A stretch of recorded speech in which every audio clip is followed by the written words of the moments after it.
Bom dia.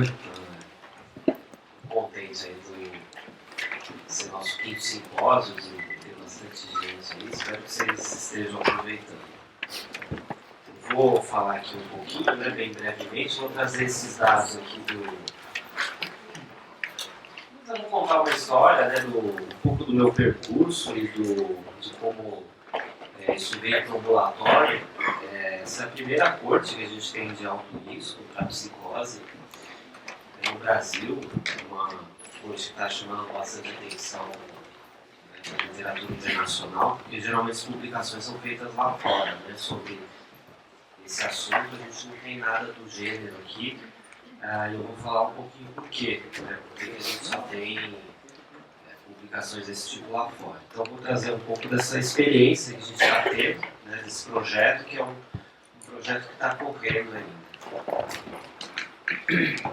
Bom, quando eu fui começar a parte na ciência, lá em 2011, uma das minhas primeiras publicações, eu fui estudar sintoma psicótico na população geral, lá no núcleo de epidemiologia. E o que aconteceu? Eu fui introduzido a esse conceito de que os sintomas psicóticos eles não são estanques. Né? A gente tem um gradiente de sintomas psicóticos. Né? Então, se por um lado a gente achava que a esquizofrenia era aquela coisa que acontecia em 1, 2% da população, o sintoma psicótico ele é muito mais frequente. Então, esse é o primeiro estudo que a gente fez aqui no Brasil, aqui na população de Vila Madalena, em Pinheiros, investigando o sintoma psicótico na população geral. O que se observou? Né? São círculos concêntricos aqui, então a população geral, 100%, 38% tinham sintomas psicóticos, né? Desses 38%, 7,3% tinham sintomas clinicamente relevantes, né? A gente fala que são meio arriscado falar, mas são sintomas verdadeiros, né? Aqui tem muitos sintomas por drogas, sintomas subclínicos. Apenas 3,4% tinham uma busca de ajuda ou incapacidade e 2,1% tinha diagnóstico de psicose não afetiva. Assim, sintoma psicótico, a gente acabou vendo que não é uma coisa muito bem delimitada, se uma pessoa tem ou não tem, só 1% da população tem, mas que aquilo estava espalhado na população geral, de uma maneira bem frequente. Se a gente olhar aqui, 38% das pessoas tinham, ao menos uma vez na vida, tido alguma experiência psicótica, né, de ter ouvido uma voz ou de ter tido alguma crença quase delirante.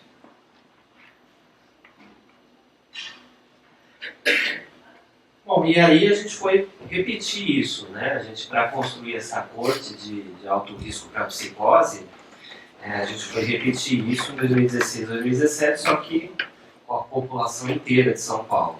Né?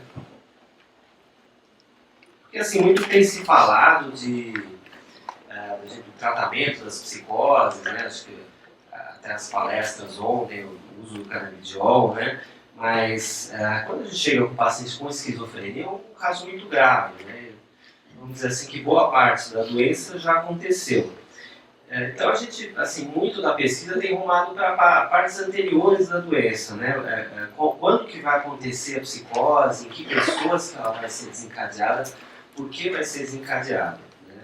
Então, essa pesquisa, né, de sintomas psicóticos na população geral tem como objetivo isso, a gente saber desses sintomas psicóticos, quem que vai fechar para esse círculo aqui, de uma psicose não afetiva.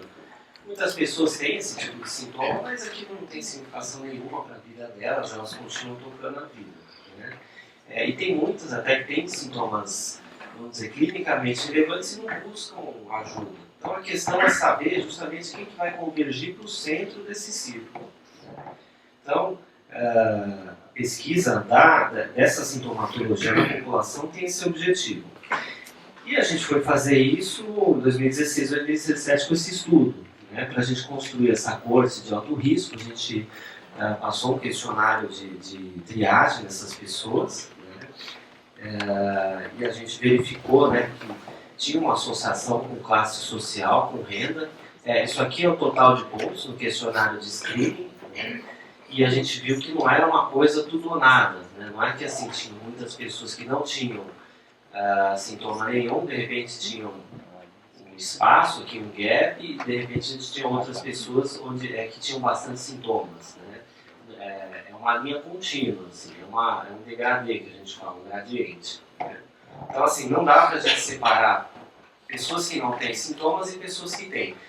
Isso é uma linha contínua que isso vai decrescendo lentamente, né? Com populações cada vez menores. Então, assim, de novo, né, a gente estava falando um pouquinho do DSM, não são categorias estanques. Então, esse foi o primeiro resultado que a gente teve da população geral, né? A gente investigou mais de 2.500 pessoas com empresas de pesquisa, e a gente acabou tendo esses resultados aqui. Tudo também publicações do nosso grupo, pessoas que estão aqui. Bom, um monte de gente tem sintoma psicótico, né? Um monte de gente ouve vozes, tem desconfianças, algumas crenças delirantes, né? E como é que elas lidam? Né? O que elas fazem com isso? Isso é uma outra coisa importante que a gente viu. A gente vai correlacionar com uma coisa muito peculiar aqui do Brasil, né? Com religiosidade. Né? O que a gente acabou observando? Né? Muitas dessas pessoas, por exemplo, as que tinham anormalidades sensoperceptivas, alucinações, por outro lado, pouca riqueza de ideias, elas tinham uma religiosidade, uma prática religiosa organizacional muito alta. Né? O que quer dizer? Boa parte dessas pessoas aqui no Brasil, elas procuram a igreja. Né? Elas vão para os centros espíritas, centros de demanda, né? Tem uma interpretação religiosa dessas alterações. Né? E aqui eu vou contar uma pequena história que eu sempre gosto de falar de um dos pacientes que a gente entrevistou, que era uma moça que estava ouvindo coisas na casa dela, né? Ela sempre ouvia que estavam chamando o nome dela de noite, e ficava muito angustiada, estava com a filha, ia lá, abria a porta, ia lá checar se tinha alguém lá fora, e via que não tinha ninguém, corria para casa e se trancava. Né? Passou uns 6 meses assim, ficou muito amedrontada, vendeu a casa e foi morar com a mãe. Né? Na casa da mãe, evidentemente, as vozes continuaram a chamar ela, né, xingar ela também. E aí uma hora ela me aguentou e falou: mãe, eu estou ouvindo essas vozes, eu vou lá checar, não tem ninguém, o que é isso? Aí a mãe falou: isso aí é espírito, eu também ouço. Né? Não tem problema, vamos para a igreja. E aí as duas foram para a igreja, enfim, aquilo foi acolhido, né, culturalmente, e a angústia da moça passou. Ela continuava ouvindo voz, continuava tendo sintomas, né? Pelo nosso questionário, era uma pessoa em risco, né? Mas ela acabou se adequando àquilo, ela acabou acomodando aquela experiência, aquela vivência dentro da vida dela. Né? Deu uma significação religiosa e tocou a vida. Enfim, ela não apareceu aqui por enquanto, né? Porque na nossa corte, não sei quando a gente chama ela, então aparentemente ela está bem. Então, assim, a gente tem uma coisa no Brasil, que a gente não tem lá fora, que é essa acomodação religiosa. Né? Outra questão é que, assim, muita gente aqui, eu posso que até vocês se declaram católicos, protestantes, né? Mas quem que não acredita no espírito do outro, né? Então, assim, a crença espiritual é muito difundida aqui no Brasil. Isso é uma coisa, por isso que eu falo com pesquisadores lá fora, estava falando com o holandês, falando sobre mediunidade, falando, como é que é isso lá na Holanda, como é que essa vivência é encarada lá na Holanda. Eu falei, não é todo mundo que acredita, né? Acho que a mediunidade é uma coisa um pouco mais, vamos dizer, uma cultura um pouco mais underground, né? As pessoas ficam um pouco segregadas, mas tem um ou outro ali que acredita, frequenta um certo centro, né? Ele falou, como é que é isso no Brasil? Eu falei, as pessoas se declaram aqui católicas, mas assim, um monte de gente acredita em espíritos, né? Acho que a gente tem dentro da nossa cultura essa crença, né? a porta bateu, será que é encosto, será que é alguém que está atrás de mim, né? Então é muito disseminado isso na nossa cultura, né? Então é muito comum a gente ver isso, nessa acomodação de sintomas psicóticos, né? Ou mediunidade, né? Se quem quiser entender por esse lado, através da espiritualidade, da religião. Então assim, o que acontece, né? A gente vai ver na população sintomas psicóticos subclínicos. Né? Qual que é o grande desfecho deles? Né? A maioria desses sintomas, ou eles vão estabilizar, ou eles vão ter uma remissão parcial ou total. Né? Uma outra parte vai ter uma piora, uma outra parte desses sintomas vai evoluir para uma conversão, mas não para uma psicose, né, para a neurose, e uma pequeníssima parte vai evoluir propriamente para a psicose. Né? Então, a gente tem um problema aqui. Né? Porque assim, as grandes cortes de risco, mundo afora, elas utilizam esses sintomas aqui para classificar as pessoas como estão em risco ou não. Né? Mas qual que é o problema disso? A grande maioria dessas pessoas não vão converter. Né? Essas pessoas, boa parte delas, elas vão encontrar uma estabilização até remissão dessas experiências. Né? Então, essa é uma das questões também que a gente vê nos estudos lá fora. Né? Como é que eles fazem lá fora? Eles não têm uma busca ativa por pessoas com esses sintomas. Né? Eles têm centros de referência, né? E a pessoa com esse tipo de vivência, ela passa no médico, enfim, ela tem alguma questão de busca de ajuda, ela passa no médico e o médico que vai referir elas aos centros de prevenção de psicose. Né? Então, o que acontece? A gente está comendo bola aqui. Por quê? Imagina quando que um paranoide vai procurar ajuda. Né? Ele vai procurar ou quando a família leva, né?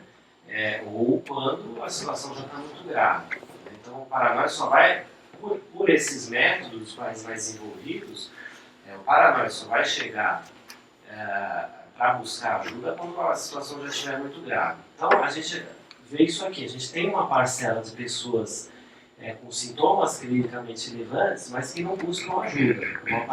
Veja só metade dessas pessoas que buscam ajuda tem essa necessidade de buscar ajuda. Então, a gente tem um grande viés. Né? Se a gente montar um serviço, esperar as pessoas virem, boa parte delas não vão vir. Esse foi o paradigma que a gente usou no nosso estudo. A gente foi atrás das pessoas na comunidade. A gente acabou tendo essas experiências. Né? Muitas pessoas que tinham sintomas e que acabavam adaptando os sintomas. Né? E outras pessoas que a gente viu realmente que estavam, vamos dizer, ali na beira do abismo, quase psicotizando. Mas assim, não tinham ideia nenhuma do que era aquilo. Precisavam de ajuda, realmente a gente chamou elas, algumas a gente tratou. E algumas, infelizmente, acabaram convergindo, né? Mas, enfim, no tratamento precoce, a gente acabou medicando elas. Hoje elas estão relativamente bem. E esses são os números da nossa amostra. Né? A gente, dessas 2.500 pessoas, teve alguns atritos, né?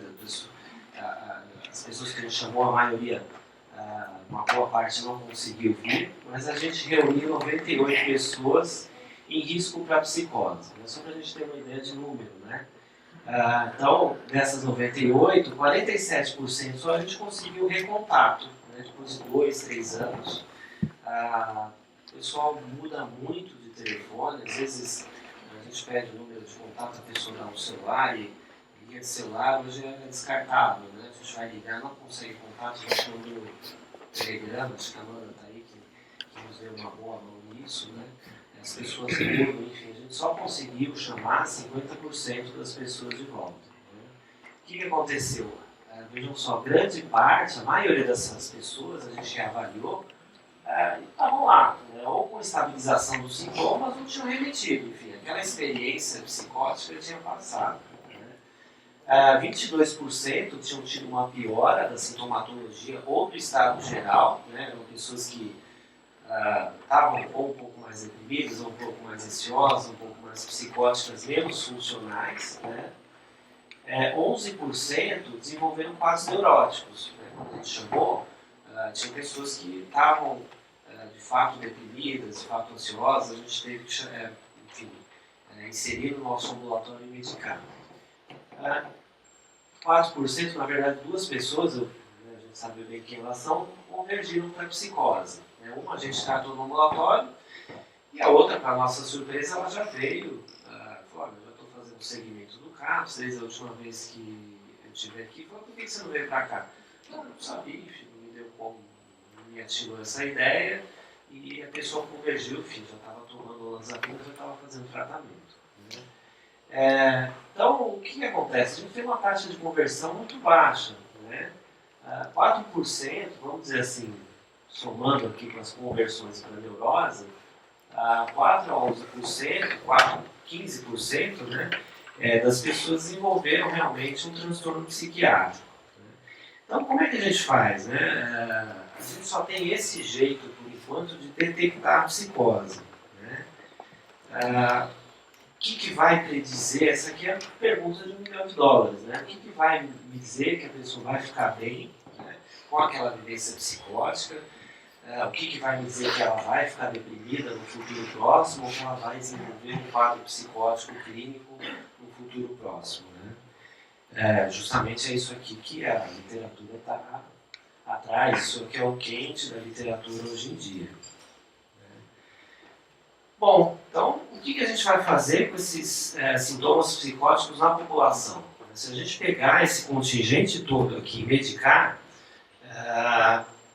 a gente vai estar incorrendo num erro, né? Porque mais da metade das pessoas não vai acontecer nada com elas. Elas vão, sei lá, tá tomando risperidona, elas vão se sentir estigmatizadas, né? Muitas pessoas, inclusive, elas ficaram um pouco assustadas de vir aqui no Instituto de Psiquiatria, enfim, no Hospital das Clínicas. Então, é uma questão complicada você falar para a pessoa que ela está no risco de desenvolver uma esquizofrenia. Né? Ninguém quer ouvir isso. Né? E sendo que é um risco que realmente baixo, né? Você tem um risco de 4% de desenvolver esquizofrenia. Puxa, mas eu estou aqui no segmento de uma amostra de risco. Né? Então, como é que a gente vai fazer? Se a gente não tem marcadores específicos, se a gente tem esse grande ponto de interrogação, o que a gente faz? Né? Então, essa é uma das propostas desse nosso novo estudo, que é o GASPAR. Né? GASPAR, assim, nome até que Gasparzinho, fantasia camarada, né? Então, a gente brincar um pouquinho com essas vivências. Né? Observar sem estigmatizar. Né? Então, a gente entender, até tomando um pouco carona no que as pessoas falaram antes, né? Que a gente tem vivências psicóticas e isso é um pouco difícil, às vezes, a gente entender, a gente como profissional de saúde, mas que elas não necessariamente são patológicas. Né? Enfim, elas são alterações do nosso psiquismo, mas elas não necessariamente vão ser ali uma pedra que vai afundar todo o psiquismo. Às vezes a gente pode ter uma vivência psicótica que ela pode estar isolada, a pessoa incorporar aquilo de um jeito saudável. Né? A outra grande questão é conceber o sintoma positivo de uma outra maneira. Né? Então, a gente pode ter sintomas positivos provenientes de drogas, a gente pode ter sintomas positivos até como o Guilherme Messas falou, né? Como uma nova significação, que é uma coisa mais grave, ou como o uso dos mesmos significados para coisas estranhas que estão acontecendo. Né? Então, a gente tem que entender o sintoma positivo de uma outra maneira. Né? Isso tem ocorrido muito, né, na literatura, porque assim, o DSM ele acaba fundamentando o diagnóstico de esquizofrenia muito em alucinações e delírios. Mas será que é isso mesmo? Né? Então, ao outro lado da moeda disso é a gente entender a base da doença psicótica. Por exemplo, isso aqui também deu fruto a um artigo mais teórico que a gente fez. Se a gente olhar a esquizofrenia lá atrás, né, começou com o Neil Krepin, né, que falou da demência precoce, né, o que ele falava? Esquizofrenia o que é? Né? São sintomas psicóticos e delírio cognitivo precoce. Alguns anos depois, algumas décadas depois, veio o Boiler, né? Ele que denominou propriamente a esquizofrenia, ele falou dos 4 As, né? Que são os sintomas principais, né? Que são associative looseness, né? Avolition, apathy, autistic thinking e ambivalence. Veja que esses sintomas aqui não tem nada de positivo, né? São sintomas negativos e cognitivos, na verdade. Para isso, para o Boiler, esses eram os sintomas principais da esquizofrenia. Alguns falam do 5º A e do 6º A, né? E os sintomas propriamente positivos eram os sintomas acessórios para o Boiler. Hoje em dia, tem uma inversão. Se a gente olhar lá a psicose no DSM-5, como é que você faz o diagnóstico? Alucinação e delírio e pensamento desorganizado. Você tem que ter 2 desses 3. Né? Então eu posso ter, por exemplo, alucinação e delírio. No DSM-5 isso aqui já é uma esquizofrenia. Então a gente vê como a gente inverteu totalmente o conceito de esquizofrenia para o Boiler. Né? Então assim, o que é o sintoma positivo? Né? Se a gente pegar aqui, a maioria deles não se transforma numa esquizofrenia. Se a gente for olhar ele naturalisticamente como eles ocorrem na comunidade. Né? A gente tem que olhar para outras coisas para a gente entender a base da doença psicótica e ver quem vai converter. Essa é a ideia um pouquinho do nosso estudo. Né? A gente procurar... Olha eu ali. Odeio selfies. Tem umas pessoas que elas conseguem fazer selfies, parece montagem, elas estão sempre com a mesma cara. Eu admiro elas. Assim, tem uma cara de selfie, né? Tem curso para fazer selfie. Preciso desses. Enfim, então a ideia do Gaspar é um pouco essa, a gente captar esses sintomas positivos, a gente sabe que eles podem ser preditores de uma doença psicótica, de uma doença neurótica, né? Os sintomas positivos, eles são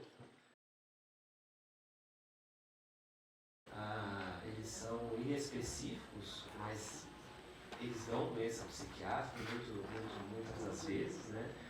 Mas a gente fazendo isso de um jeito que não estigmatize, né? A gente ir atrás dessas pessoas porque a gente sabe que boa parte dessas vivências não vão dar em nada, né? Então eu fui aqui num simpósio de ouvidores de vozes, né?